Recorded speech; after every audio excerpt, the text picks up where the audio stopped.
she used to be an actress. She ever do anything I would have seen? I think her biggest deal is that she starred in a pilot. What's a pilot? Well, you know the shows that are on TV? I don't watch TV. Yes, but you're aware that there's an invention called television, and on that invention they show shows. Yeah. Well, the way they pick the shows on TV is they make one show, and that show's called a pilot. And they show that one show to the people who pick the shows, and on the strength of that one show, they decide how if they want to make more shows. Some get accepted, become TV programs, and some don't become nothing. She starred in one of the ones that became nothing.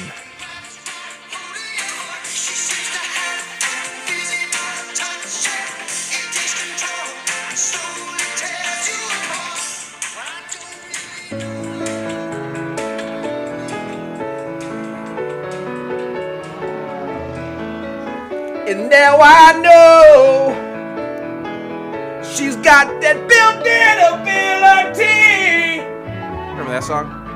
That's Phil. Yeah. Welcome to Couch Pilots. He only had one arm. He was a drummer. Only had one arm, right? Yeah, he also did part-time Def Leppard stuff, I think. Yeah, and he was a puppet. And Phil Collins was also a puppet. That's right. That was the creepiest music video ever, I think. Land of Confusion. Yeah. Oh yeah. I say something in the beginning. I remember what it's like. What do I say in the beginning? Oh, you say, "Dear flight people, come on down. Get in your seat. Peanuts coming up. Don't beat your meat because you're way too close to the person sitting next to you. Don't hit the tray with your big dicky boo." Dicky boo. Yeah. Okay, that's right. I remembered that what I say in the beginning rhymes. Sure. Past that, I was drawing a blank. It's like when you practice for months to go on stage on a play, and then you get up there and it's a blank. Sure. But all you need is those first couple words, and it just spills out of you. Line. Yeah. Give me a line. Beat your meat. Okay. Yeah, got it. Anyway, my name is Jason, and with me is the man who knows what evil lurks in the hearts of men. It's Captain Philip Rastasher. Good evening. I love you. I love you too. Good evening. Yeah, I know a lot of evil. I've seen a lot of evil, but I have not seen the evilest of evil. There's more evil. Yeah. There's a lot of evil out there. And there's different types of evil. Let's count them down.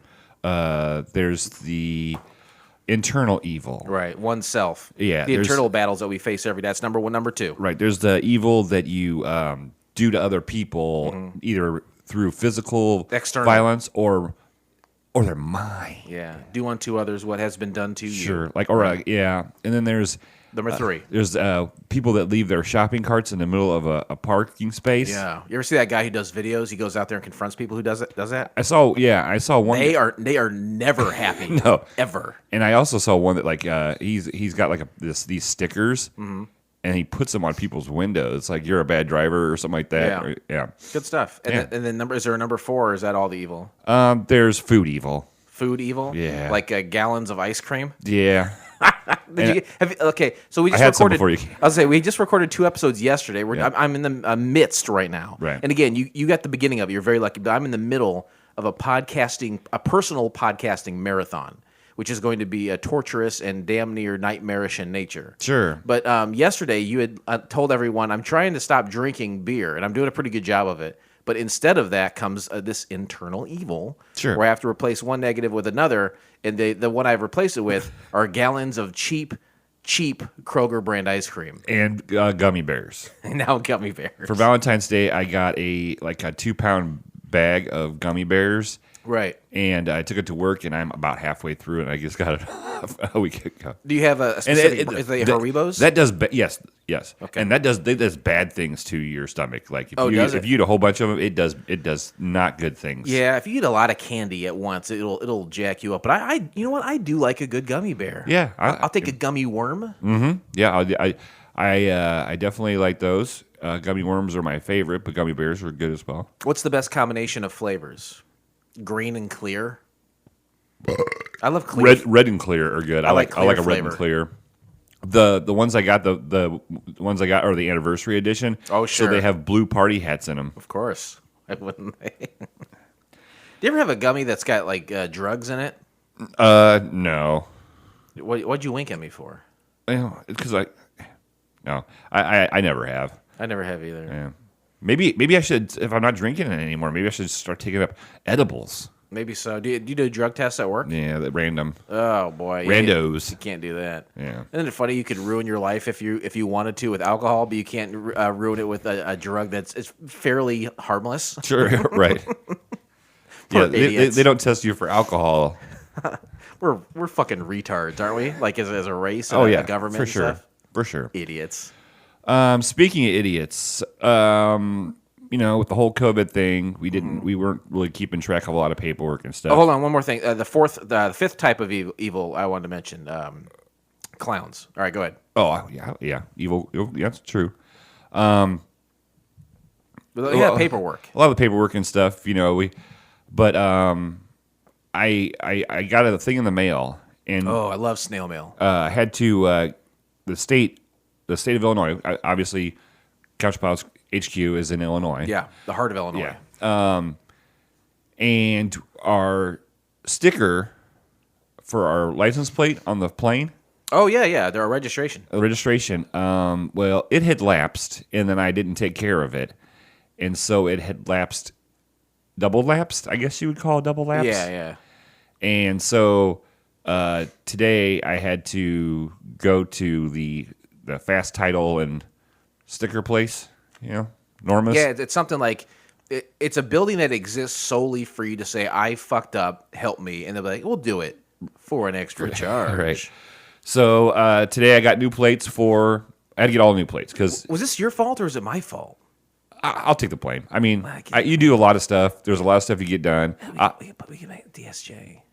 We can just say it was his fault. Well, I'm putting him in charge of it now, keeping track of it, because, and I'll tell you why he has to keep track of it.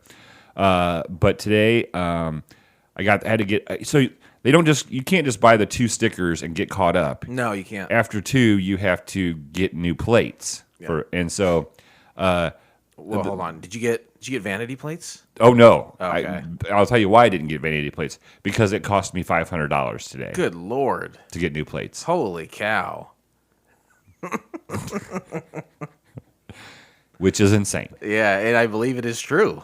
So this old lady gives me my new plates, and has a little sticker on it in the corner to Yeah. say when your registration's up, you gotta get a new sticker. When that comes in the mail, or if you go to a fast title place because you fucked up, what you do is you take the sticker and you put it in your left hand and you don't unpeel it yet, and then you go up to the plate and then you lick your right thumb To get all the dirt off. and then you put it over the sticker. You go, and you wipe it off. You try to dry it and make it clean, and then you peel the sticker off and put that. Because you only on got it. one shot with that sticker. You only have Do one not shot. miss your chance to blow. Because if it's wrong and you try to pull it off, you Right. rip it and you got to buy a new You're one. fucked. You're so fucked. Well, I was told today that the state is having a sticker shortage.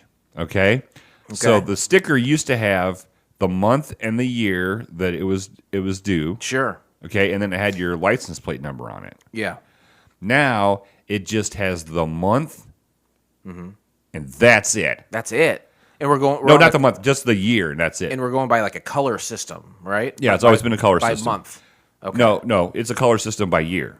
Okay, so it could last the whole. Like even if it expires halfway through the year, you're good for the whole year color wise. Well, unless you get pulled over by Sky Cops, and so let's say our new plates are due again in February of 2023. Make sure DSJ knows Right, that. right. But all it says on it is 23. Yeah. So, once in a while, I thought they retired that number.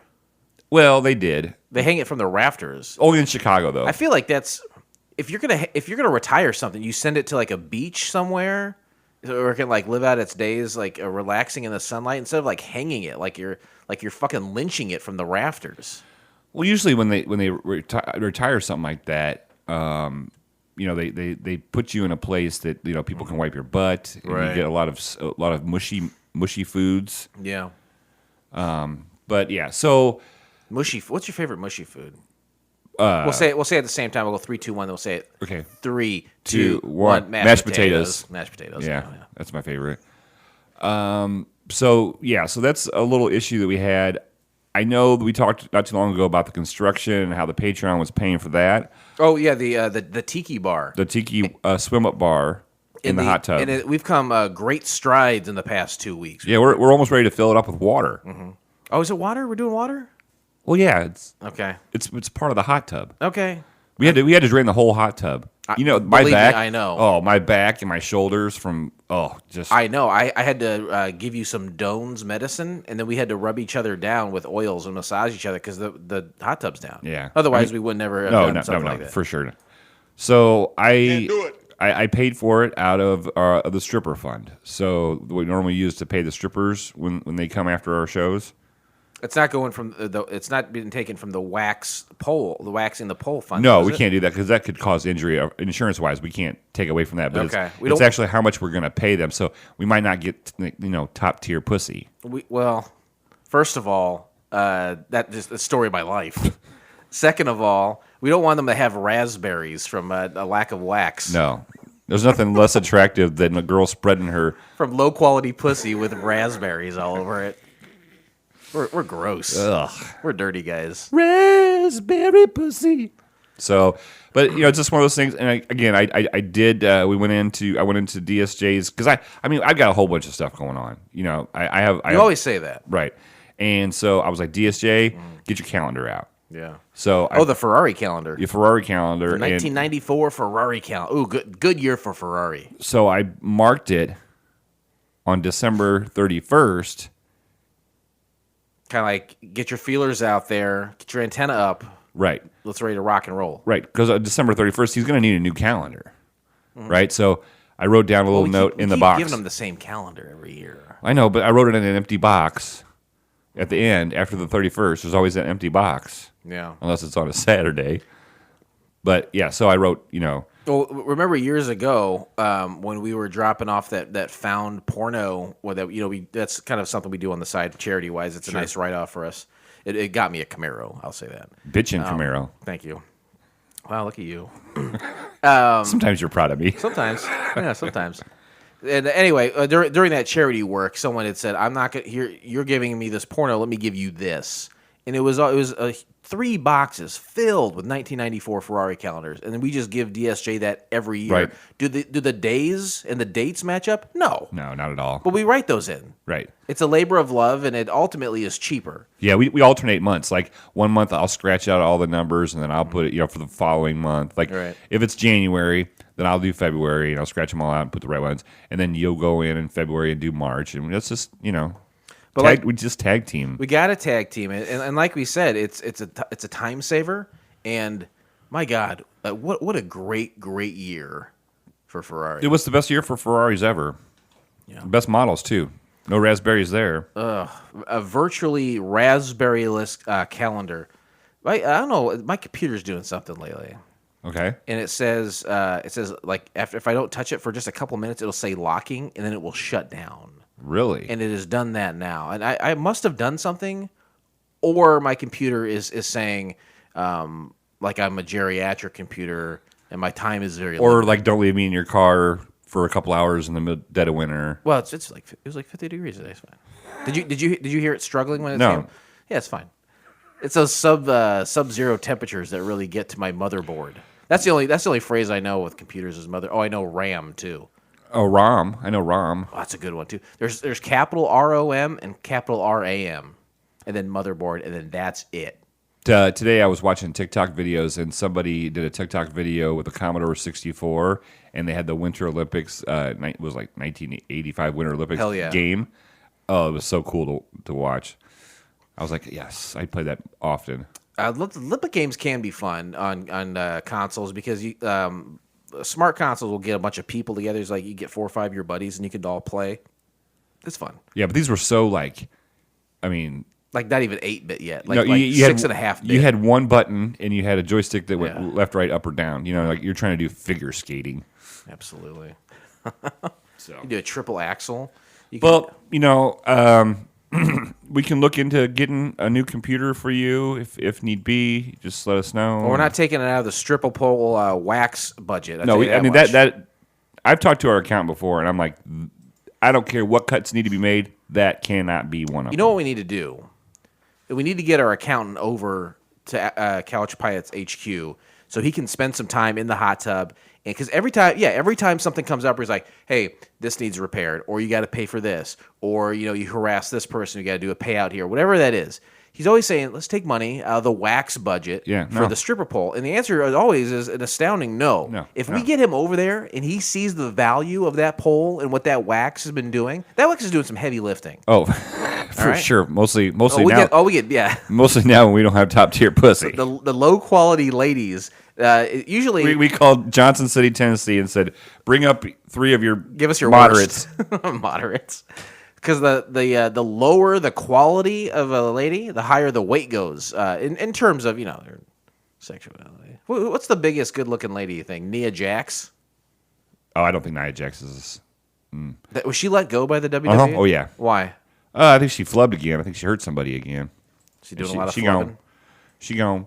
I don't know. Big ladies. I don't know. I used to say Adele, but I mean she's not as big as she used to be. Oh, but you used to like Adele? How she looked? That's an attractive lady.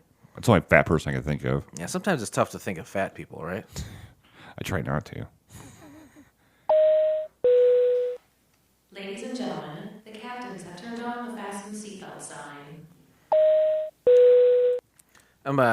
Whenever I podcast, I drink beer. And since I'm in the middle of a... You're on a bender. I'm on a bender since I'm on this podcast marathon kick. So it's your very own little marathon. It's a personal marathon. I know we've had marathons over the years. We've talked about doing them, but we haven't. Do you think we'll ever do a marathon again? Oh. No. I don't know. I think the answer is no. I don't think we will. Well, that's awful late to stay up. It was like initially your idea. I know it was fun, but it never... I remember the first one. I think I did get high that time. I did get high the first one. Yeah, I think you and Heather. Was it Dustin too? I think you guys so. all went outside and smoked a jazz cigarette. Yeah, and I remember. I have a picture of me, a picture of me like about I don't know, 12 o'clock, and I was like, PM. Yeah, at noon. I remember I had to go take a shit upstairs, and then and I got called out for it later. Did you? It was the only time I ever went upstairs in your old townhouse because I had no reason to be up there. Right. How'd you like it up there? Oh, it was great. Took a huge shit up there. It's a big bathroom. Oh, compared to the ones that we have now, it was huge. Oh yeah, this house is a major downgrade. Well, bathroom wise, you can't even fit one Great Dane in either one of them. That is true. They try to get in there, but then they back up because they can't turn around. They're like spelunkers, right? Whoops. I don't know what a spelunker is. They go into caves. Sometimes they got to turn around. Would you ever do that? I would never do that. I don't like going in caves. Today we discussed the pilot episode of Invisible Avenger.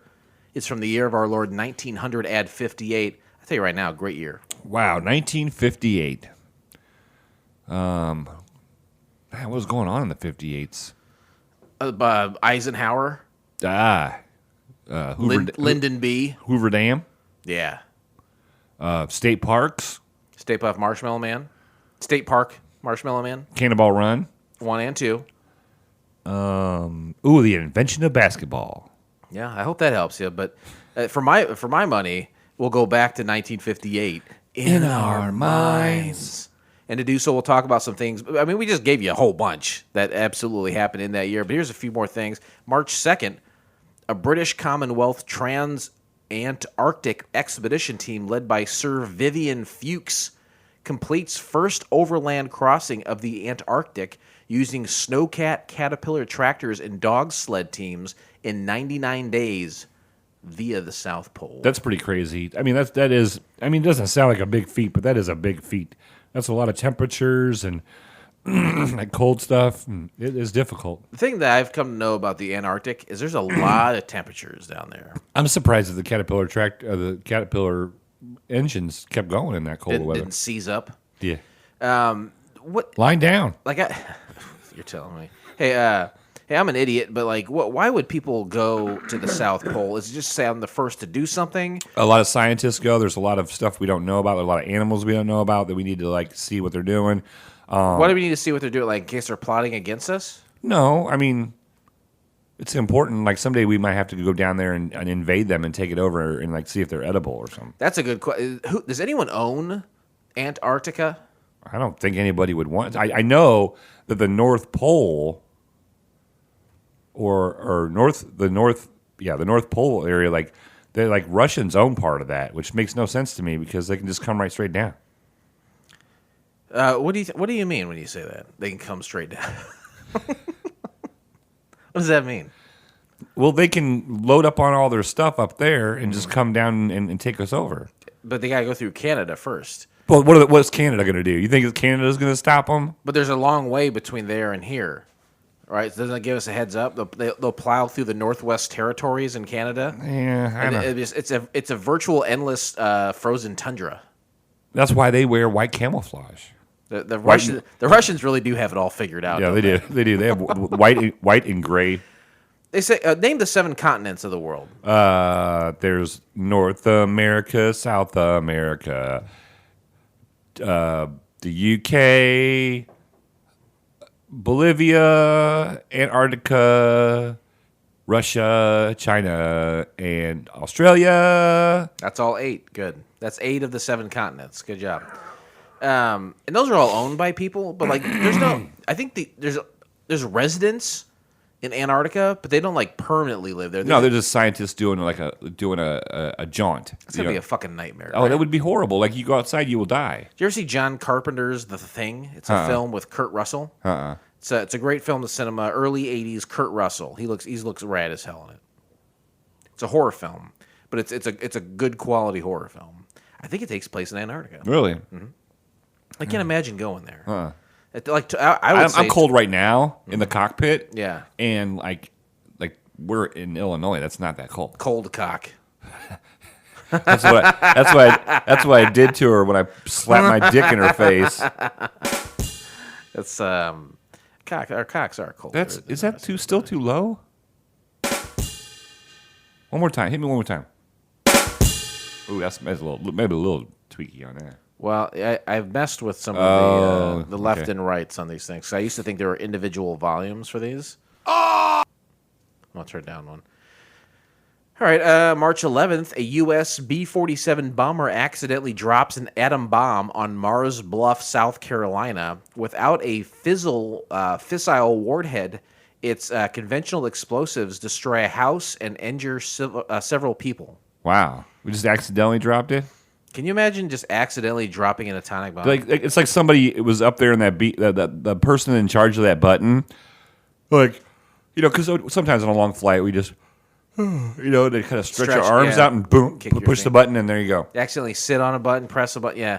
But you think an atomic bomb button, it would be like one of those lucite cases on a hinge where you have to like flip it up, and then once you flipped it up, then you pressed a button underneath it. Right, you would think, but nope. Not back in the 58s. So atomic bomb is like old school shit. This is 1958, and now everyone's like, you know what we got? We got nuclear bombs, right?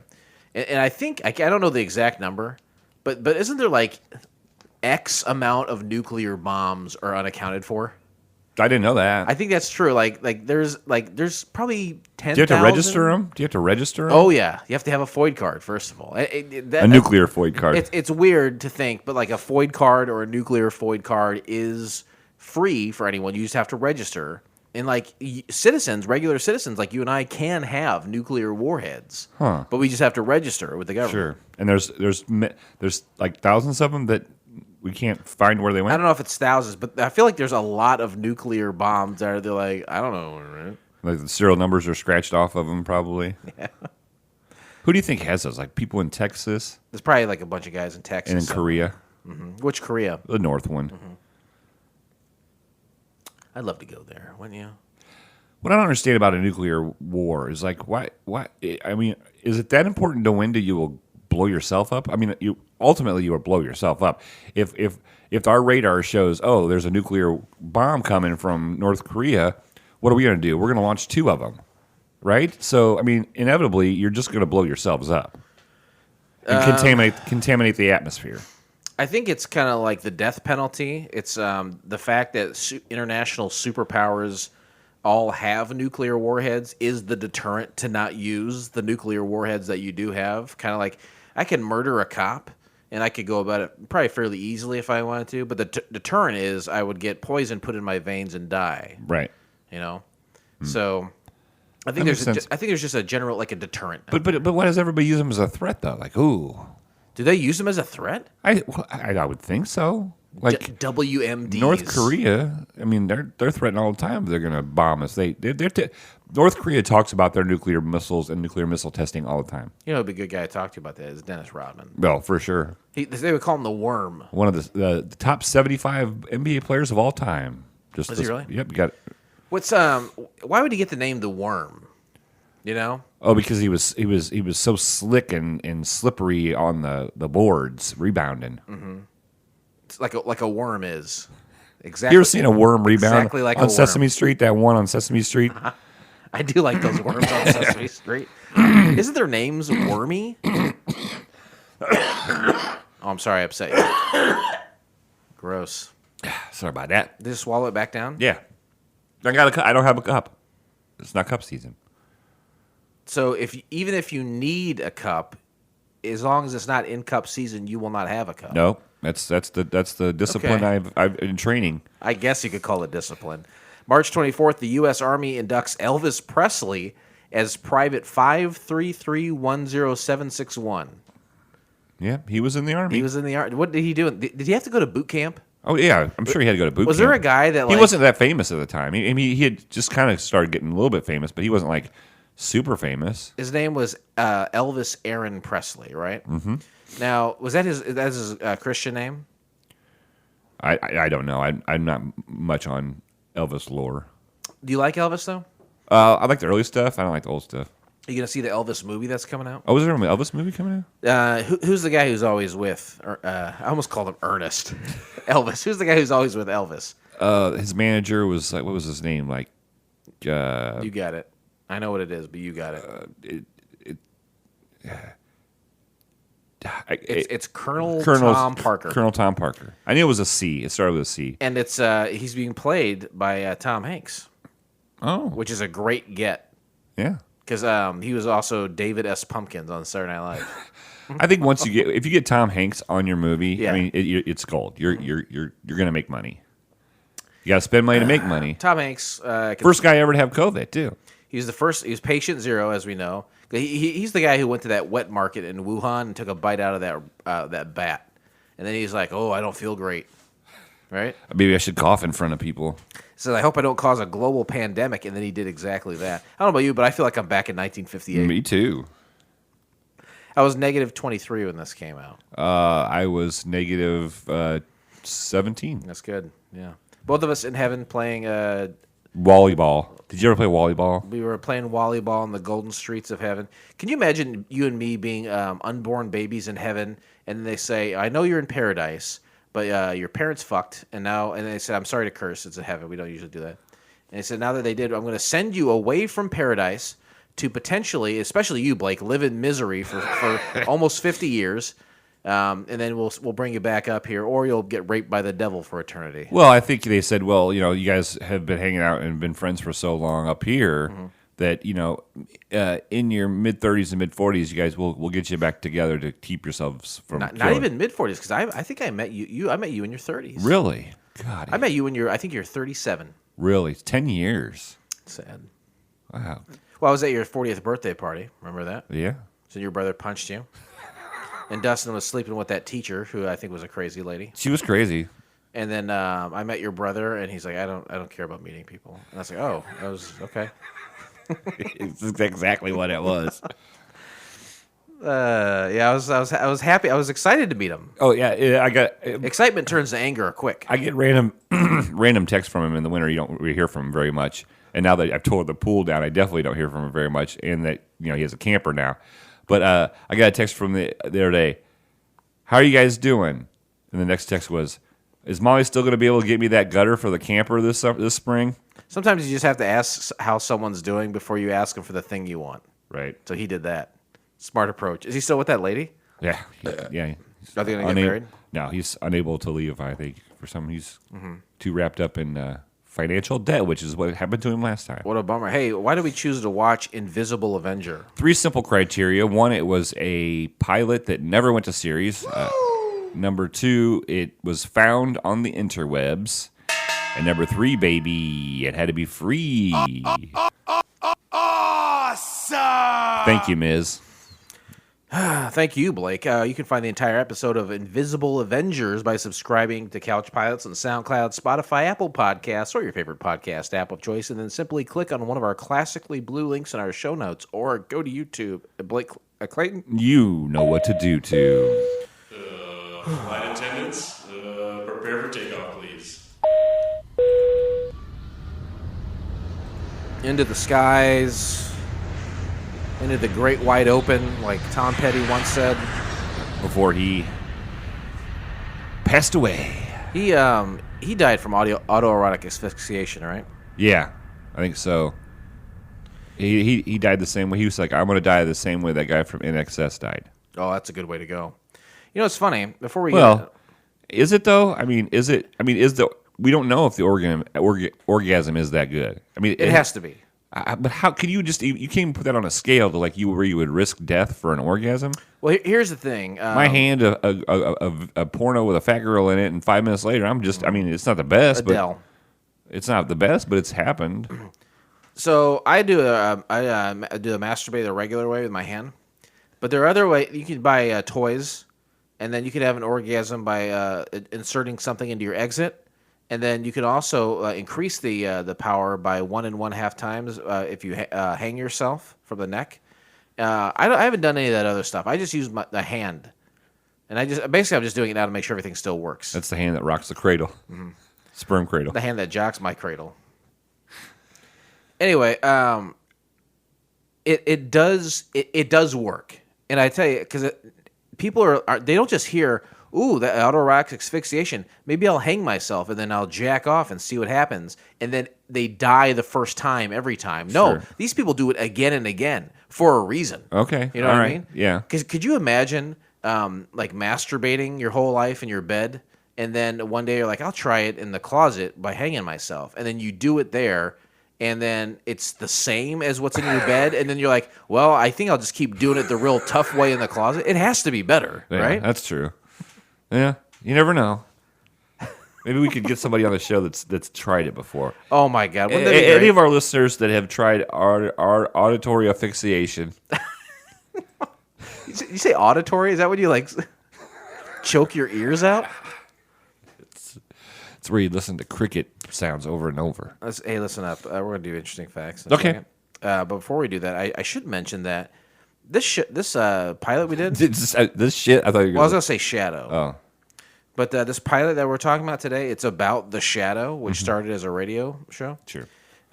We did a Shadow pilot before. Did you know that? Yeah, I remember we did it. Different person. I think it was it was a guest too. It was way back in 2017. We did this. No, but was it that kid that I knew that was the movie theater? That nerdy kid? Yeah, I think it was him, wasn't it? It was the only time he's ever been on the show. What was his name? Oh God, Charles. No. William.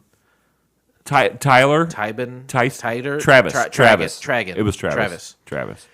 Great kid. Travis is a great kid. What made you think about having him on the show for this? He was really into like superheroes and stuff. Well, yeah, that was it was released in 1954, so 4 years before the pilot that we're talking about today. And that episode that we did came out on February 20th, 2017. So like over 5 years ago at this point. That's crazy. Isn't that crazy? Like at the time of recording, almost 5 years to the day. Almost to the day, yeah. Isn't that insane? In the membrane. A brother like me is going insane. All right, so summary of the pilot: Lamont Cranston, a.k.a. The Shadow, investigates the murder of a New Orleans band leader. B+. How would you make that better? That's great. It's a quick boom, right, boom, no, it's boom. quick and painless, but I'm at the point where to get a better score, you have to woo me. I mean, you really have to pizzazz me. You have to, like, put a belt around my neck and jerk me off. Put a lemon in your mouth, right? Lemon's wedge in your mouth. Oh, is that you have to do that too? That like when you choke yourself into unconsciousness, you bite down as a natural reflex, and then when you bite on the lemon, it wakes you back up. Well, I didn't know. I mean, I don't know. Interesting facts. Ladies and gentlemen, welcome to Interesting Facts. Jason has looked all over the internet because he works from home to find facts about this show that you probably would have no idea about. All that we do is ask that you keep your comments to yourself. Don't taint someone else's experience. Just enjoy the facts. Don't comment on them.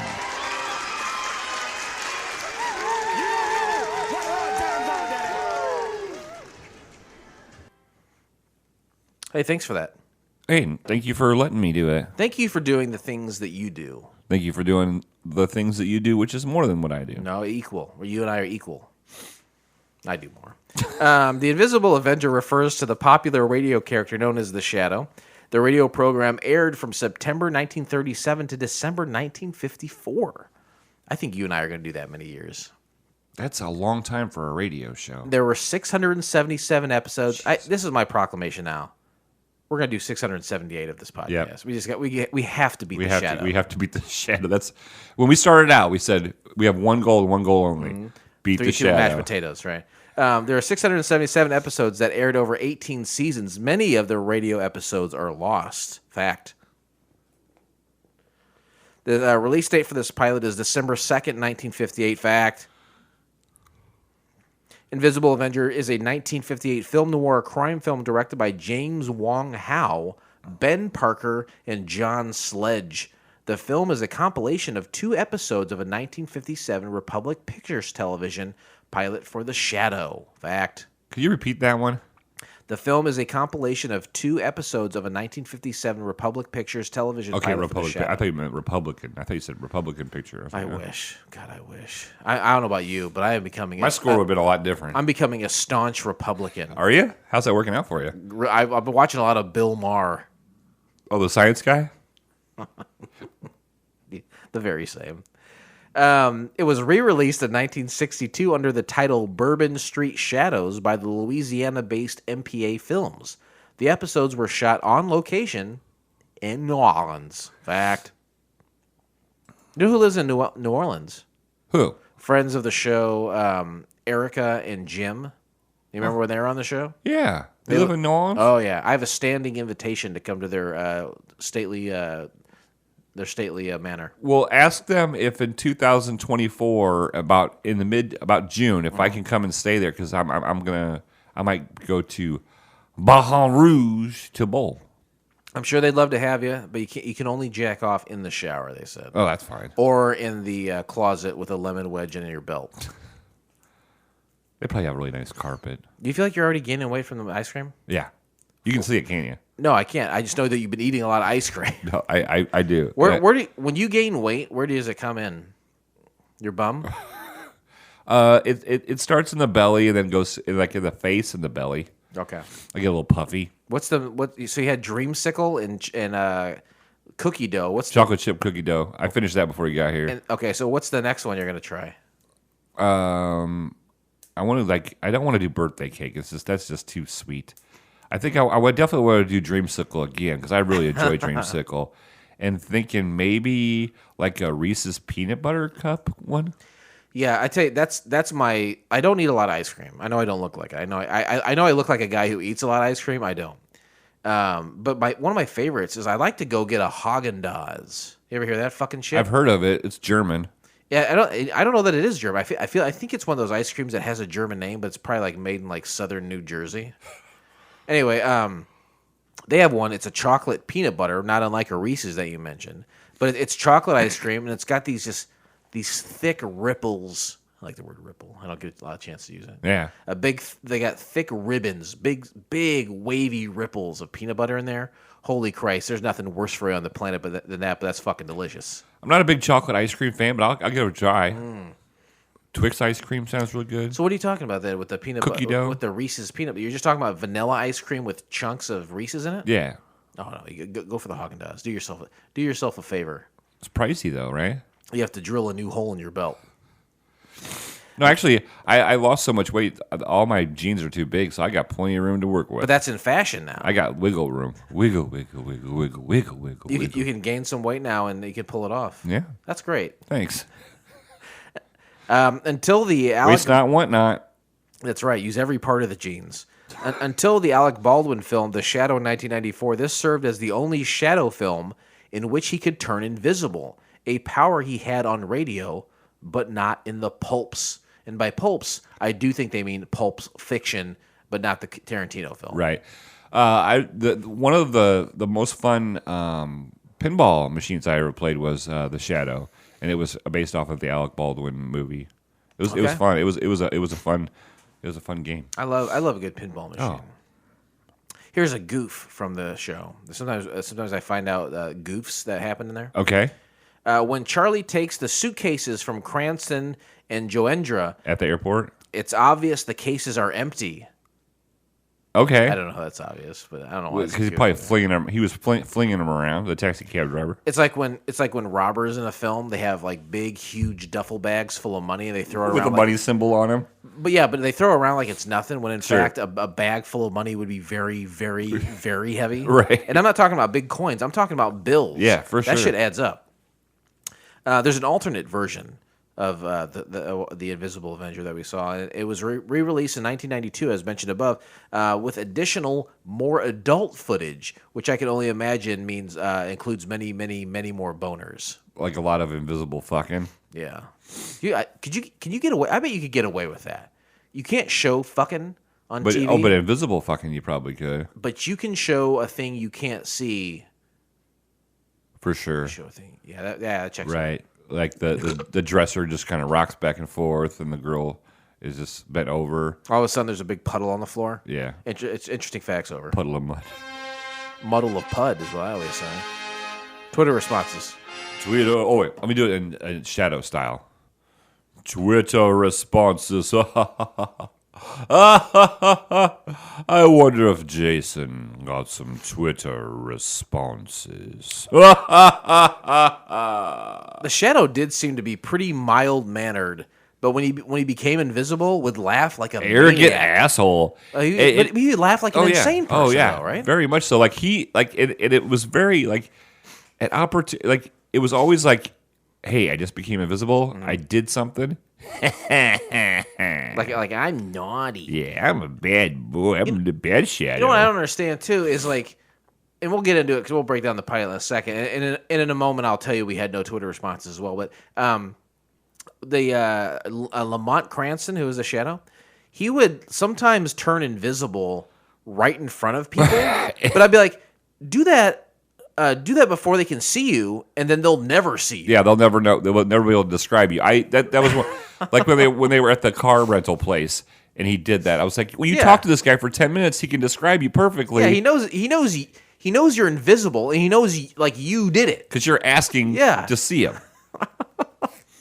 This is what you do. You'd say, we'll get into it in the show. But, no Twitter responses, of course. But let's put 10 minutes on the clock, and let's break down what I believe was. Was it 60 minutes, 48 minutes, somewhere it there? It was a long one. It was almost right at an hour. Yeah. It was right there. Who knows what lurks? What evil lurks? What evil lurks in the hearts of men? The Shadow knows. The Shadow knows. Yeah, right. We see a dark alley and some gongs, and we get some title cards of everybody that is in this show. They do. It goes on for a while. Yeah, it goes on for a long while. And then we see a black man playing a piano. Yeah, we're in like a jazzy piano bar. And yeah, we eventually find out it's in Nolans.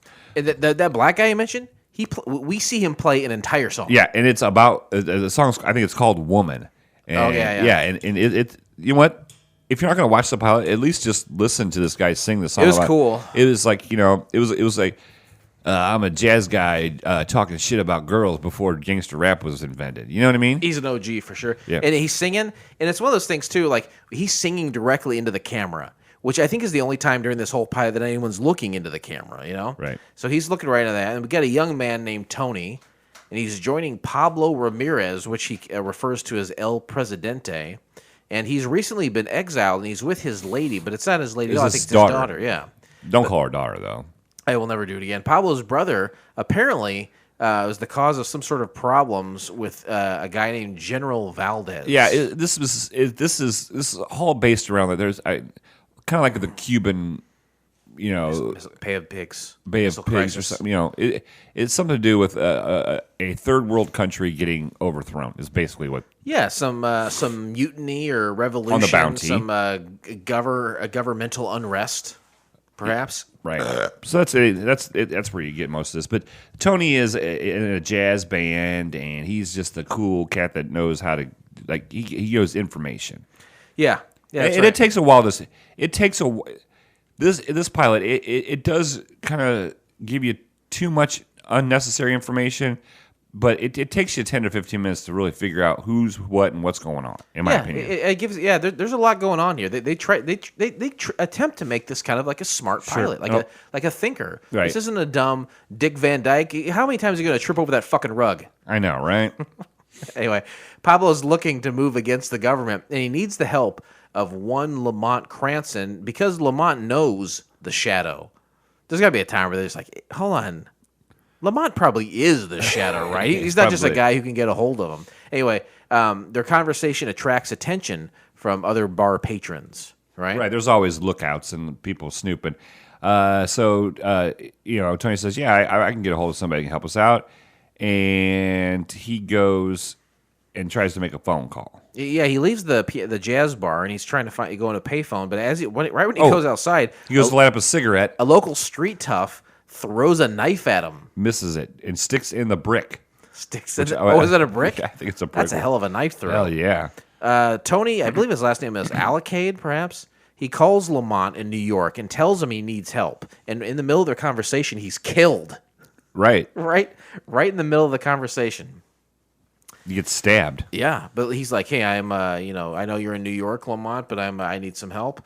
And he's like, all right, so what can I do for you? And then blammo, stabbed to death. So they decide, him and his buddy decide to go to New Orleans to help him out. What is their relationship? It's a mentor. It's like Jagandra or something. Yeah, Jagandra like is Cranston's mentor. A mentor. It's like Mr. Miyagi. It's like his Mr. Miyagi. Really? Yeah, he taught him how to do all the meditation and mind reading and stuff. Okay, so hypnotizing. A couple of questions come from that thing. First of all, is Jagandra, the mentor of Lamont Cranston, Aka the Shadow, did he say, was Jagandra like, I was the Shadow, but I am getting too old, now you be the Shadow? It could be. I didn't listen to the first 600 episodes on the radio show. Is Jagandra too, did he teach Lamont how to become invisible? Is that a learned thing you can do, or is that just like a power that individual has? The way I assumed it is that he taught him how to hypnotize and then how to become the Shadow. That's the way I understood it. Mm-hmm. I don't have a lot of Shadow research. Yeah, me neither.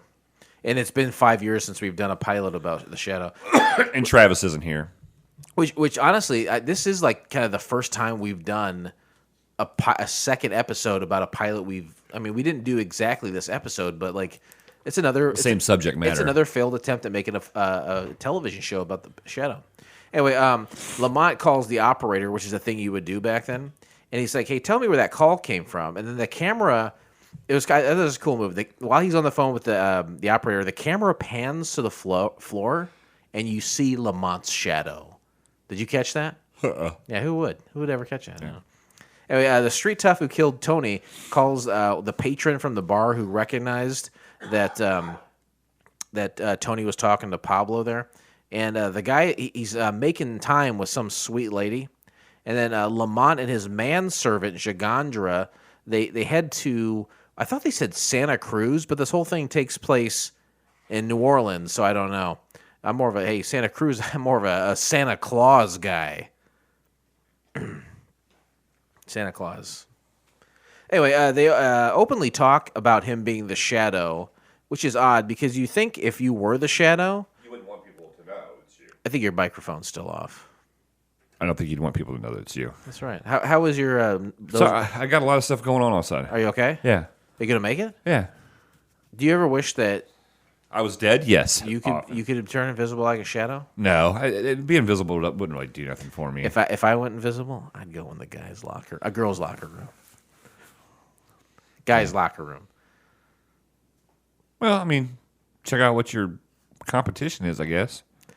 It seems that Lamont and Jagandra are immediately made by the taxi man at the airport. Like, it's almost like they have little spies looking out everywhere. Yeah, they knew he was coming. Anyway, Lamont heads out on his own to look into Tony's whereabouts because he doesn't know that he's dead. He just knows that their conversation. He asked for help, and then his conversation was interrupted. So he comes across the jazz club. I think it might have been called. Was it called the Closed Door?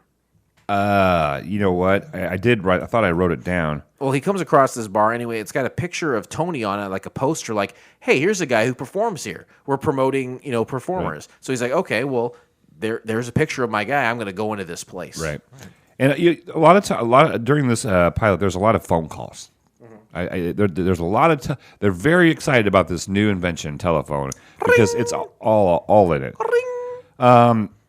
So they go on a Bourbon Street. They go into this place, and we meet. This is where we meet Billy, and he talks about the hip and the squares and the jives. And Billy is fucked up. He is on heroin. He's on smoking heroin. an opium pipe or something for sure.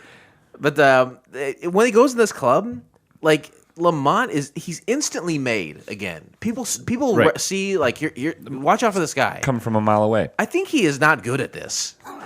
Because everywhere he goes, people are like, "There's a guy.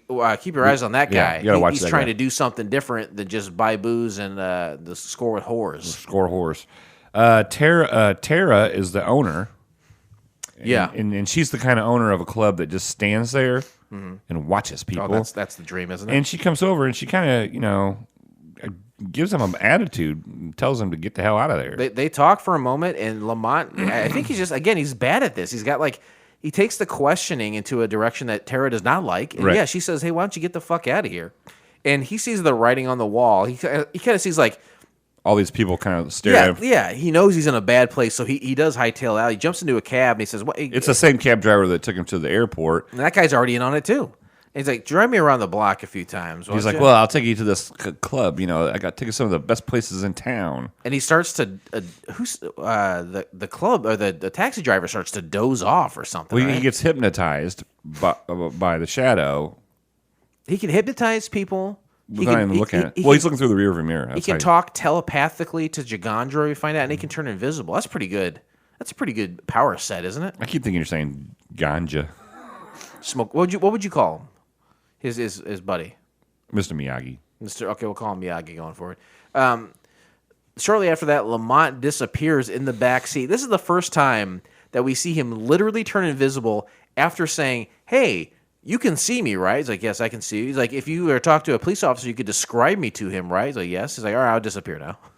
That's a dumb move. At least they're consistent through the whole thing about it. If I was Lamont Cranston, and it wasn't like holding your breath, if I could just snap my fingers and turn invisible, I would do that. I would just walk into the club and fucking be invisible. And just hang out until it's people it's like he has to be instigated to become invisible, but then it's always an opportune time.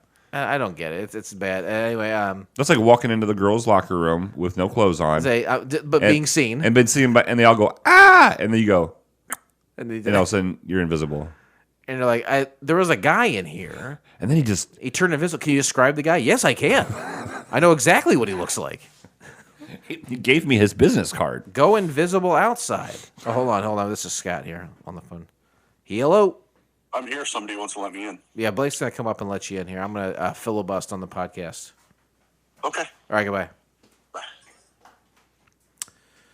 All right. Blake left earlier to cough or hack up something. Now he's leaving again. Anyway, let's see. Later, Lamont and Jagandra seem to be in a meditative learning state. And this would bode well to what Blake said about Jagandra or Miyagi. Kind of being Lamont's mentor, someone that can teach him the ways of meditation and I guess invisibility. I don't know. Anyway, together they strategize. And the next morning, Lamont purposely runs into the bar owner, Tara, and Jagandra telepathically tells Lamont to move out of the way of a truck. He meets him on the street. He meets Tara on the street, and the truck is driving towards Lamont. Again, probably being made, saying, "We got to get rid of this guy. We know he's down here investigating. We got to get rid of him." So Jagandra's like, "Hey, Lamont, get out of the way. There's a truck driving right towards you." And he dodges it with the lady just in time. And then she says, "You got to leave town. Lamont, you have to get out of here. We don't want you around here. We know you're up to no good." And Lamont searches the bar after that, and he discovers Tony's body with an address for Felicia Ramirez in it, which is Pablo's daughter. And then he is immediately attacked. And he seems to win, though. But do you remember this? He finds the body, and then he's attacked almost instantly. But like, I think he punches the guy once, and then the scene cuts instantly to where it's like, he must have won the fight. Do you remember this or not? I'm trying to catch up where we were at. All right, well, you talked about the trumpet already? No. Oh, geez, you haven't even talked about the trumpet yet? No, I got a lot more to go. Do you want to skip some? Yeah, I mean, because this goes on for. I mean, this is extensive. There's kind of a lot of back and forth between the Shadow, Lamont Cranston, and Gigandra, kind of strategizing, going to the bar, strategize. Kind of goes back and forth. Right. What they're trying to do is they're trying to help out El Presidente to keep him safe. His brother dies. They have a live execution of his brother on television. They show a man being gunned down to death on television. Right. It is insane.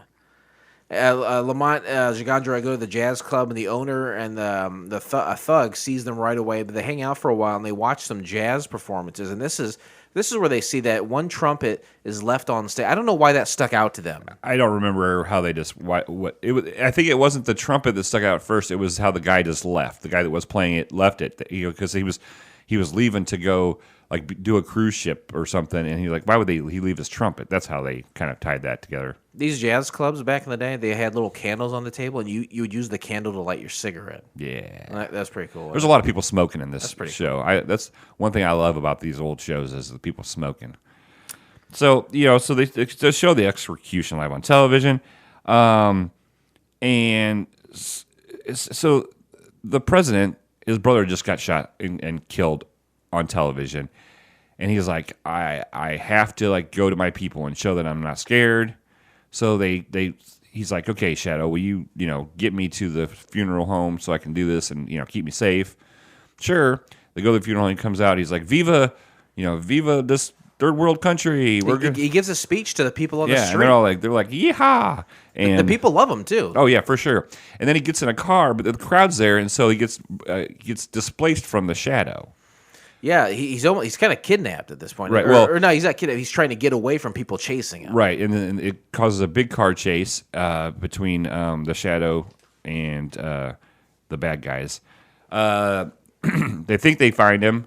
Turns around. He's going on a boat. They're putting him on the ship, and turn around. It's not him. There's a great opportunity for this car chase to be good, but it kind of it goes on too long. It goes on way too long, and it's not exciting. No. Like a car chase sounds awesome, but this is like too drawn out and slow. I've never seen a car chase where the car that's chasing pulls into a cemetery and has to back out. Those are my favorite cemeteries. Those above ground Yeah, cemeteries. those are pretty cool. That's because it floods there. Lamont, Gigandra, and Felicia park near the beach after following this car, and they see that Pablo's been kidnapped and taken away on a speedboat. And so the speedboat goes back to this large boat that was docked that they were at before, and for some reason, the Shadow and his crew of people, they know to go back to that boat somehow. Right. And anyway, they secretly board the boat.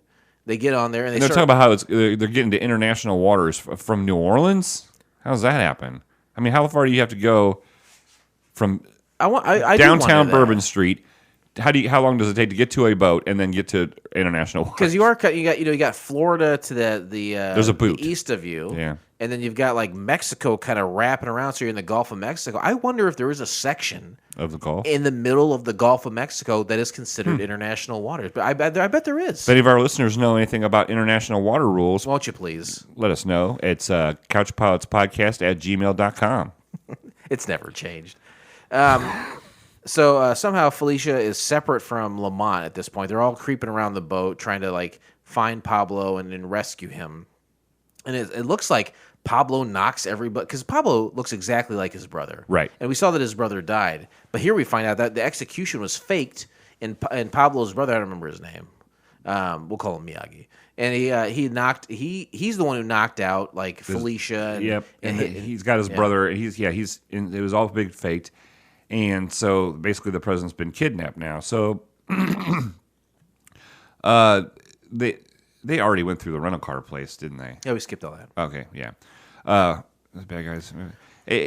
Basically, it looks like bad times for the Shadow until he shows them exactly what he looks like, and then goes invisible right in front of them. And then shoots them.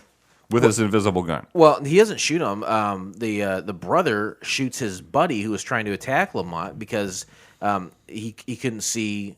He thought he was shooting at Lamont, but anyway. So the guys like shoot each other. The bad guys shoot each other essentially, and then the rest of the people on the boat who were kind of bad guys, they come in, and Pablo's like, "Hey, I'm the president. I don't want to see anyone get hurt. Let's work together." And everyone on the boat's like, "Yeah, all right." Yeah, all of a sudden, we're with you now. And so they say that we're all brothers. We should all be free. Viva Pablo Ramirez. So they then thank Lamont, and they make preparations to leave as they've essentially saved a country from tyranny. Right. Yeah. But who knows what evil lurks in the heart of men? I would argue only the shadow knows. You ever heard of a white guy named Lamont? Please remain seated as we are now crossing. It doesn't seem like a little white name for the 50s. Maybe like a guy with from like Europe. Okay. It'd be like I'll give it to you. Not the U.S., but this guy didn't have an accent. That's true. Hoity-toity, if you ask me. Somewhere in the interesting facts, this felt like this was like 2 episodes smashed together. There could have been a part 1 and part 2, but this was pretty much one cohesive story. Right, if you ask me. yeah. I think they probably would have said, oh, here's the first one and left you in suspense, you know what I mean? And then play the second one. Why didn't this work, you think? I would think that television is still kind of new. You're testing the waters. It's awfully dark. I don't think they had the technology to make this watchable. Yeah, it's tough to say whether what we saw nightclubs. was a bad version of it or if it was too dark, but it was a very dark version. Right. And I think there was just a lot of characters and a lot of stuff going on. Mm-hmm. That always makes people kind of lose interest. Yeah, maybe the Shadow was such a well-established character at this point to where he was like so ingrained in the zeitgeist where they felt like if they were to do a pilot, why are we wasting time on origins and all this shit? We've had a few failed attempts before. There have been some made-for-TV movies. Let's just get into it. Right. But for people who are just coming at it for the first time, you could get confused pretty easily, I think. Right, for sure. It was just so dark. It was so hard to see all of it. It was a lot of shadows. I mean, so many shadows. If it had survived, is Lamont Cranston? Is he a globetrotter? Is he going around? Oh yeah, around the. Is he around the world? I like that. I'm gonna steal that. Okay. I feel like. Oh, there's bad guys all over the country. I would like it. I would like if he was just like a local crime fighter, but he's gonna have to go to Beijing. I think it's gonna be expensive, isn't it? Oh, it's super gonna be expensive. Yeah. Colgate's gonna have to just take him to Chinatown. For all that shit. You just film it in Chinatown. I guess you could just film it in Chinatown, I suppose. You ever been to Chinatown? Ladies and gentlemen, as we start our descent, please make sure your seat You want to go to backs and Chinatown tray sometime? tables are in their full upright position. No, not for you. You're kind of fine within like a 2-mile radius of your house, right? Pretty much. All right. Yeah. Right. I have a similar question for next week's guest. Okay. All right. Final Descent. This is the part of the program where we say other people have seen Invisible Avenger and they have thoughts about it, and sometimes their thoughts equate to ratings. Okay. One such rating is available on IMDb.com. Blake, do you care to take a stab at a guess at what people from around the world, see I stole it, have to say about the Invisible Avenger? A scale 1 to 10. Decimal points in play. I'm assuming this is a superhero comic book thing, so a lot of nerds are going to flock to it. I'm going to give it a 7.2. I can never understand when you decide to cheat at this. I didn't cheat. I swear to God. I know that you didn't because you're wrong. But I'm just saying I don't know when you cheat and when you don't. What determines whether or not you're going to do a sneaky peek? If I remember to look at it when I'm at work. It's a pretty honest answer there. Yeah. If I have time, if my boss isn't around long enough for me to remember. This is a 5.9 from 221 ratings. That's a lot of ratings. Critic reviews. The SilverScream.com says, not being familiar with the Shadow radio program, I went into the movie wide-eyed. I wasn't really impressed. The film itself is in rather bad shape. I'd seen movies from the 30s that looked cleaner, brighter, and sounded clearer. The story was okay for a television thriller, but I have a feeling it wasn't up to par with fans on the radio show version. As a novelty, it was interesting, and it looked like what it was, a TV pilot. Viewer reviews. 4 out of 10 scars.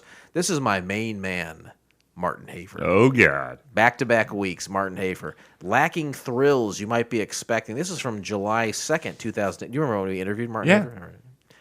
Martin says the biggest problem is the lack of energy in this film. For a TV show of the 1950s, you might expect this, but not from a film released in theaters. I'm pretty sure audiences left this one a bit bored and disappointed. Martin's always a very eloquent. Yeah, I would say it was slow, for sure. Yeah. There wasn't, like I said, even the car chase wasn't that exciting. I got a couple more real quick here. Okay. 5 out of 10 scars, The Shadow Knows.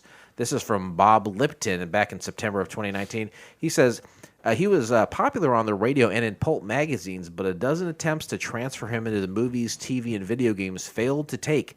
The meandering storyline and cheesy special effects here explain why. Of course they're cheesy special effects. It's 1958. I would say the special effects are pretty cool for 1958. I mean, we've seen a lot worse. Oh, yeah, but like a dude turned invisible, and it's like, yeah, it looked pretty good for 1958.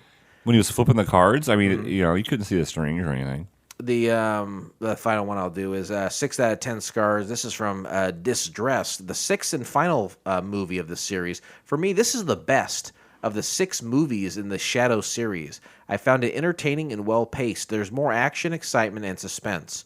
Richard Durr, in his only outing as Lamont Cranston / the Shadow, is the best actor for the character.